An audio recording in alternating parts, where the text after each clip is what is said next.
Press subscribe and press the bell icon for the notification of the updates on our channel. A wonderful good afternoon to you all.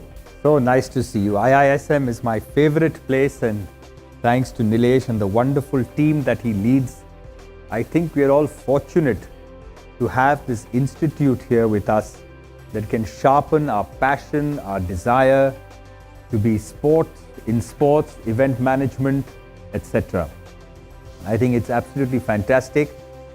When we started off, there was no institute such as IISM, and I think that it's rendering yeoman service.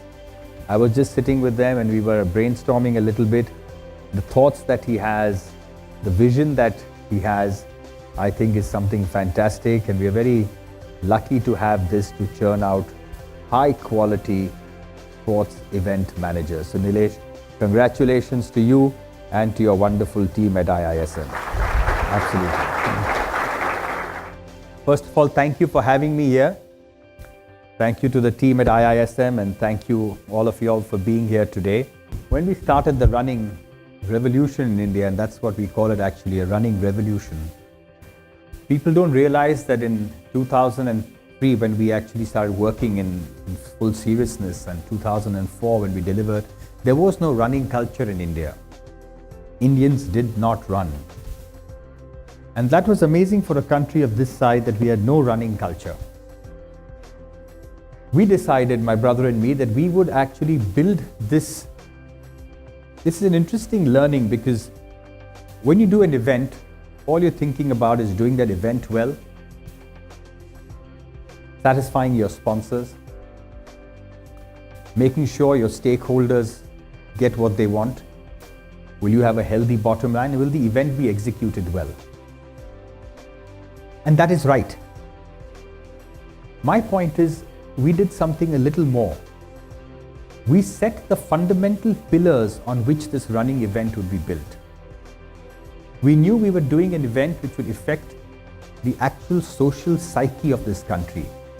We knew we were doing something that could change lives. And to do that, we first put 5 pillars on the ground. We put a pillar called health and fitness. We put a pillar called charity. It did not exist. We put a pillar called international pride and prestige to the host city. We put a pillar called boon to Indian athletics and communal harmony. Running did not exist.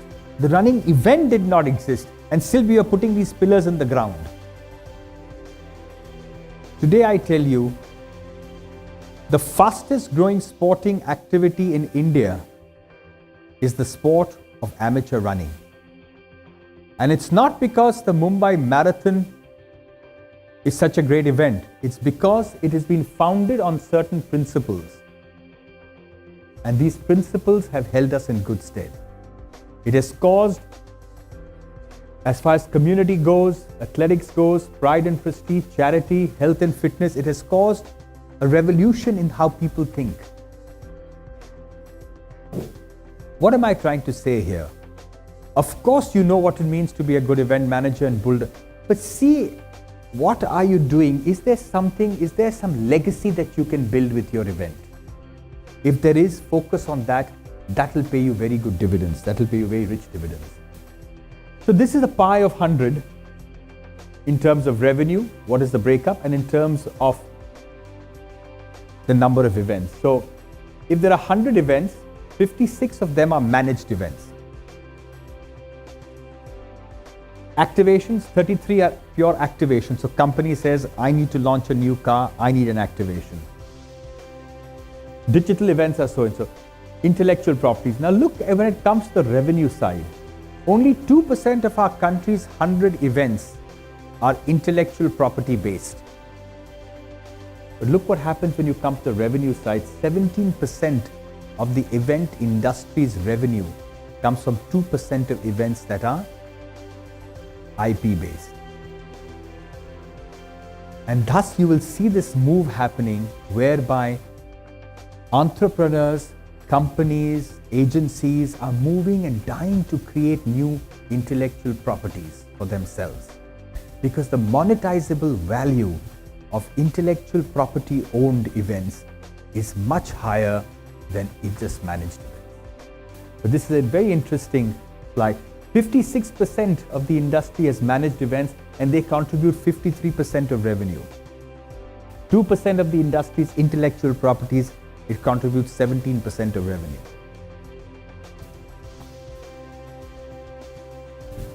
The big four, which you all know about. This is the big four. We do Calcutta, Bangalore, Delhi, and Mumbai.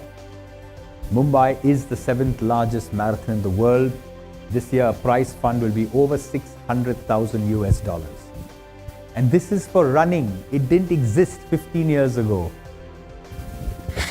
First marathon outside Europe to get the marathon flame. How many of you know about this? The largest charity platform in India. Does anyone know that the Mumbai Marathon was India's largest sporting charity? How many knew that in the audience? That the Mumbai Marathon was India's largest sporting platform for charity. So when we started in 2004, we made a conscious effort to connect running and giving. Running for a cause and giving. And thanks to an NGO at that time called Give India, they actually created a model where people could actually run for a cause they believed in. Over the years today, each year about 288 NGOs connect with the Mumbai Marathon and they use it to raise funds and awareness for themselves. It's the most democratic, unique platform of fundraising in the world.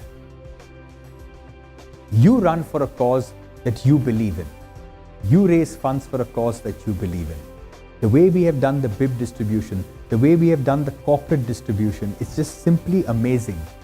This year, Tata Mumbai Marathon raised almost 35 crores for charity. One event on one day raised over 35 crores for charity.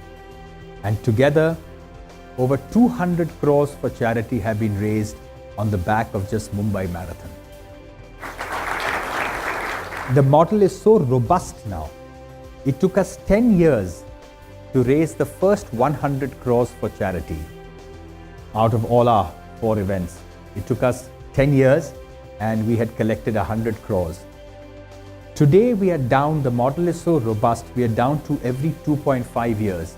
So every 2.5 years, the 4 marathons that Procam organizes will give 100 crores to the social giving system. And that is worth something. Every 2.5 years, we are down to raising 100 crores for charity.